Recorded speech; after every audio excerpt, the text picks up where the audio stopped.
Have you ever sat at your job and wondered, really wondered, what am I actually contributing to? Why am I doing all this? Who is benefiting? Elias Turner asked himself that question every single morning. He wasn't special. He wasn't extraordinary. He was just tired. Redford Ridge, Michigan, used to be a proud manufacturing town. People used to call it the steel heart of America. Now people jokingly called it the rusted pulse. The old Ford plant that once employed thousands now operated at half capacity. Shops on Main Street boarded up one by one, and the only new building was a giant billboard that read, "Welcome to America's production. Boom, innovation, automation, acceleration." But Elias didn't feel a boom. He felt a slow, grinding collapse of everything familiar. On a freezing Tuesday morning, as he stepped onto the assembly line, a thought whispered from somewhere deep inside him. If the world is moving so fast, why do I feel so stuck? That question, small and simple as it was, would unravel everything he thought he knew about his job, his town, and America's so-called boom. Elias's co-workers joked that he had two expressions, neutral and slightly more neutral, but he wasn't always like this. Before the boom, he used to laugh during lunch breaks, crack jokes about their unreliable coffee machine, and talk about weekend plans. Now, everyone just worked, faster, harder, quieter. The company had increased quotas, shortened breaks, and installed giant digital clocks that counted down the seconds workers were idle. It felt less like a job, and more like being a cog in a machine he didn't understand. At home, he lived with his younger sister Mara, bright, optimistic, the type of person who believed in potential and possibilities and used words like macroeconomics casually. "You should be excited about the production boom," she said one morning while adjusting her backpack. "This could be huge for towns like ours, new investments, new opportunities." Elias didn't answer. He didn't want to crush her hope. But the truth was crueler. The boom wasn't making people happier. It was making them disappear. The first time Elias saw him, he assumed the man was lost. An older gentleman with gray hair, a weathered coat, and the kind of quiet stillness that felt out of place near a noisy industrial yard. Elias passed through the security gate, clocked out, and began walking toward the parking lot. "You look like a man who's carrying more weight than he should," the old man said. Elias stopped, confused. "You work inside?" the man continued. "Yeah," Elias replied warily. "Why?" "Then you're part of the story," the man whispered. "But you don't know it yet." Elias frowned. "What story?" The old man gave him a sad, almost sympathetic look. "The one they're not telling you." Before Elias could ask anything else, the man turned, limping slightly, and vanished into the fog rolling off the lake. Elias stood in place for a long moment. Who was he? And what did he know? 3 days passed. Then came the night that changed everything. The factory was running an overnight shift, something they'd been doing constantly, claiming demand was increasing, but the workers never saw the supposed increase in orders. Just higher expectations. Around 11:40 p.m., Elias's supervisor, a sweaty man named Darrell, rushed across the floor, yelling, "Turner, office, now!" The other workers looked up, startled. Inside the control room, Elias noticed a dozen screens showing every corner of the facility. But one monitor caught his eye, and his blood turned cold. It showed an entire assembly station functioning without a single human worker. Robotic arms glided, twisted, and welded with unnatural precision.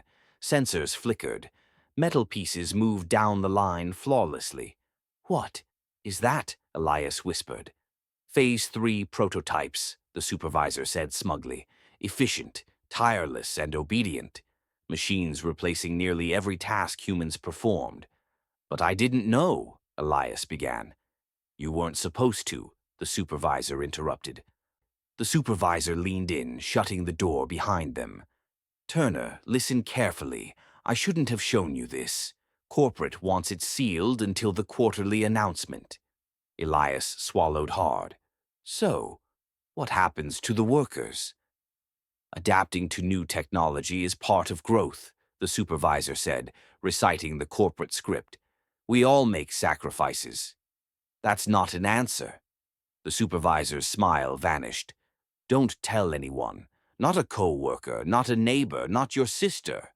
We can't risk panic. Elias left the office with shaking hands.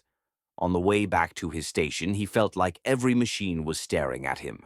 He didn't know it then, but the countdown to the collapse of his world had already begun. At home, the TV played news reports praising the production boom. America reaches highest manufacturing output in 15 years. New factories expected to revive local economies. Automation and technology create opportunities for all. Mara watched eagerly, jotting notes for her economics assignment. Isn't it amazing, she said.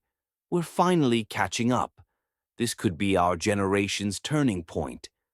Elias felt sick.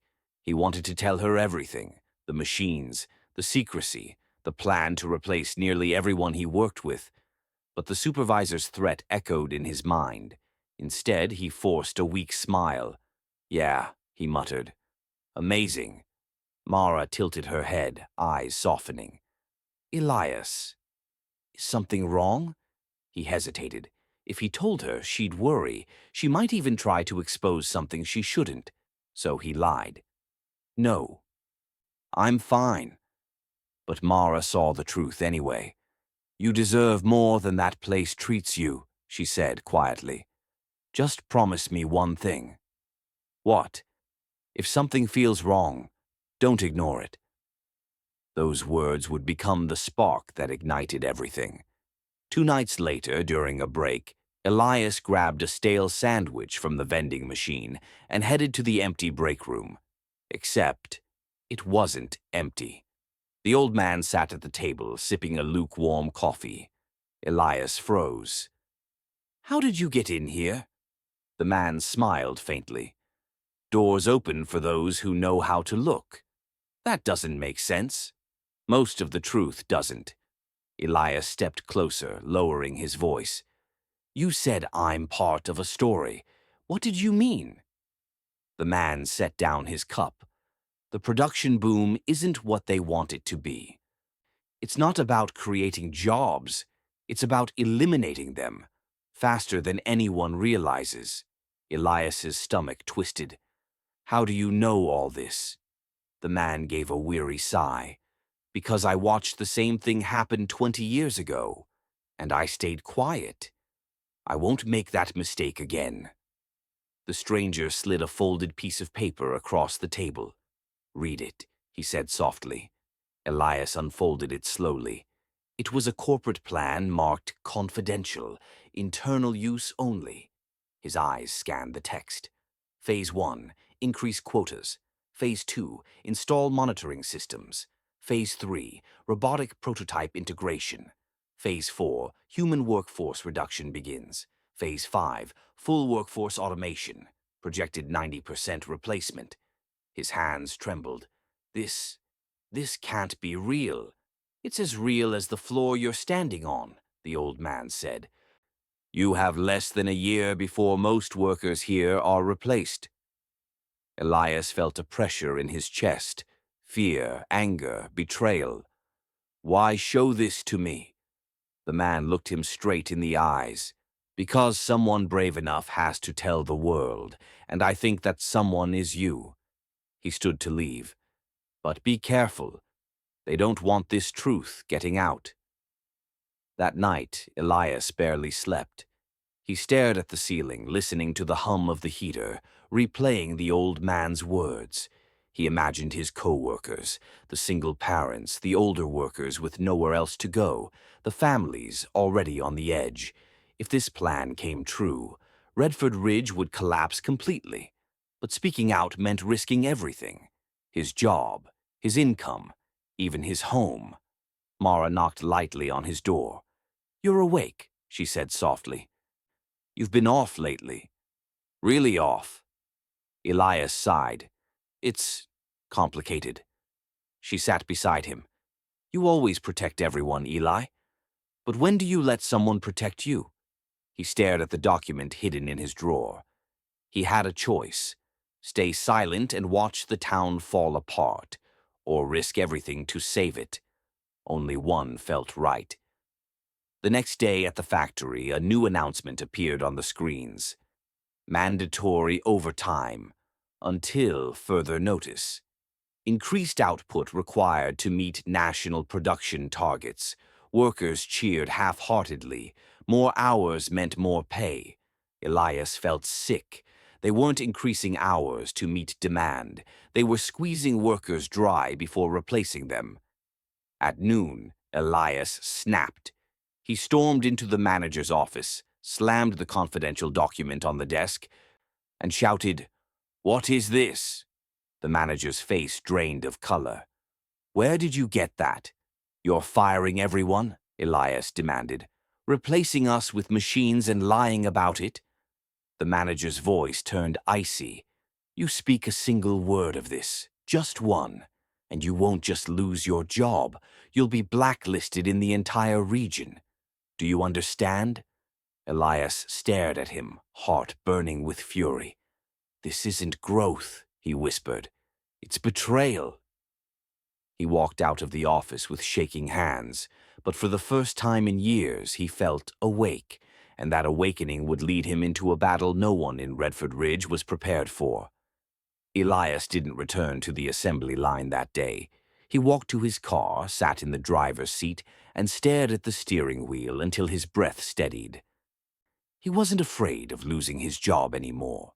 He was afraid of what would happen to everyone else if he didn't speak up. That night, he took the risk.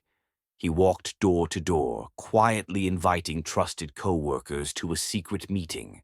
No details, no explanations, just, "Please come. It's important." 20 people showed up. The old storage building behind the factory smelled of dust and memories. Faded banners from company picnics lay scattered on the shelves. Tools from a forgotten era rusted on the walls. Elias stood in front of them, hands shaking. Then he laid the documents on a workbench. "What I'm about to show you changes everything." People leaned in, unsure but hopeful. When Elias explained the plan, automation, layoffs, secrecy, there was no shouting at first, just stunned, horrifying silence. Then, "My husband just bought a house," someone whispered. "My daughter's in college," another cried. "What are we supposed to do?" Elias raised his voice, something he rarely did. "We don't panic. We fight, together." For the first time in years, the workers felt like a family again. But families fight storms, and storms were coming. The secret meeting didn't stay secret for long. The next morning, Elias walked onto the factory floor and felt eyes following him, supervisors whispering, managers glaring. Something had leaked.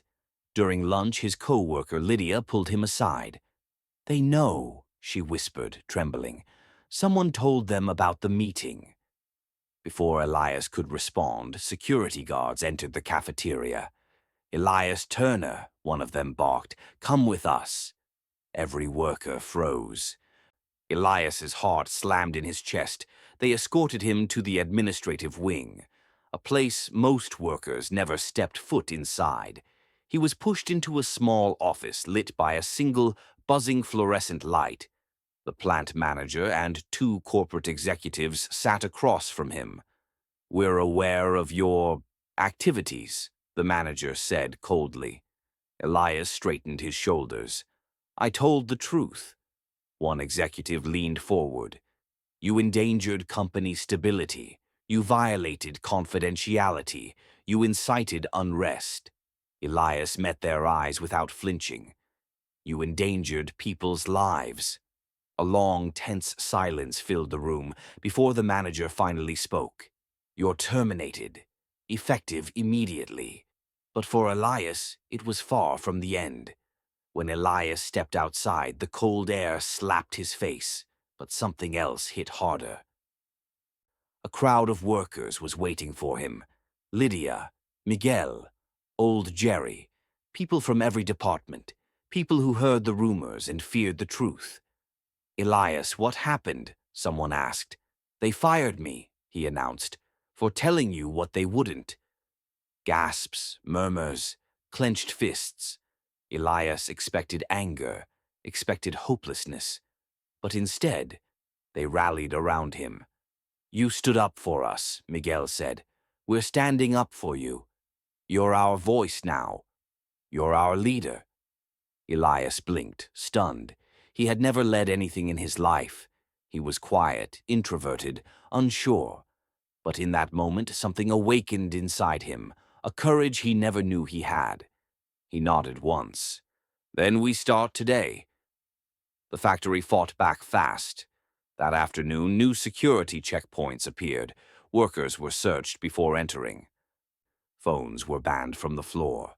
Bulletins warned about misinformation threats. And the plant manager gave a speech loaded with corporate scripted fear. "Do not trust rumors. Do not trust disgruntled ex-employees. Trust your leadership." But the workers weren't afraid anymore. They had seen the truth.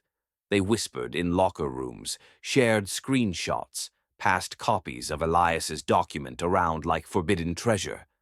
The company tried to silence the rising storm. But storms don't disappear. They grow. Within days, Redford Ridge transformed. What began as whispers became conversations. Conversations turned into gatherings. Gatherings turned into full-scale rallies. Thousands of residents, workers, families, teachers, shop owners packed the town square with homemade signs. "We deserve the truth. People over profits. No progress without us." Elias stood on the gazebo steps, hands shaking as cameras pointed at him. He wasn't used to attention, but when he spoke, his voice was steady. "I'm not here because I'm brave," he said. "I'm here because I'm scared. But fear becomes power when it's shared." The crowd roared, and the media took notice. The story of Redford Ridge spread across the country. Pressure mounted until government officials couldn't ignore it. Within weeks, Elias received an official letter. "You are invited to testify before the National Labor and Technology Ethics Committee." He nearly dropped the envelope. Mara hugged him, tears in her eyes. "You did it, Eli. I haven't done anything yet." Washington, D.C. was a world away from Redford Ridge. Tall buildings, polished floors, people in suits rushing with purpose. Elias felt out of place in his borrowed tie. But when the hearing began and he sat in front of senators, reporters, and millions watching live, he remembered every exhausted co-worker, every scared parent, every tear shed in that dusty storage room. So he told the truth. Not dramatized, not exaggerated, just honest. "We want progress," he said, "but not at the cost of human dignity." The room was silent. Some officials shifted uncomfortably. Some nodded. A few even looked ashamed. His words had struck deep. After the hearing, something unexpected happened. A whistleblower inside the corporation leaked a digital archive of internal files, spreadsheets, meeting minutes, emails. And the truth was worse than Elias imagined. The production boom wasn't designed to boost jobs. It was designed to inflate stock value by cutting labor costs before regulators caught on. Artificial demand, artificial optimism, artificial growth. But the consequences would have been real. Towns hollowed out, families ruined, communities erased. When news outlets broadcast the leak, the country erupted. Elias wasn't just a local hero anymore. He was everywhere. TV interviews, podcasts, headlines. But fame didn't matter to him. Saving his town did. under national pressure. New legislation passed, mandatory worker retraining, gradual automation limits, profit-sharing requirements, full transparency rules, community investment obligations for corporations. Factories that once planned mass layoffs now had to work with communities, not around them. Months later, Redford Ridge's factory reopened, not as a cold, mechanical replacement for humans, but as a hybrid center for human-robot collaboration. People were trained in new skills. Robots handled dangerous tasks. Workers handled precision, safety, and innovation. And at the ribbon-cutting ceremony, the mayor made an announcement. "We're appointing Elias Turner as our Director of Worker Advocacy and Training." The applause was deafening. One chilly evening, Elias walked out of his new office, feeling a strange peace settle over him. That's when he heard a familiar voice. "You did well, son." The old man stood under the street lamp, his coat rustling in the wind.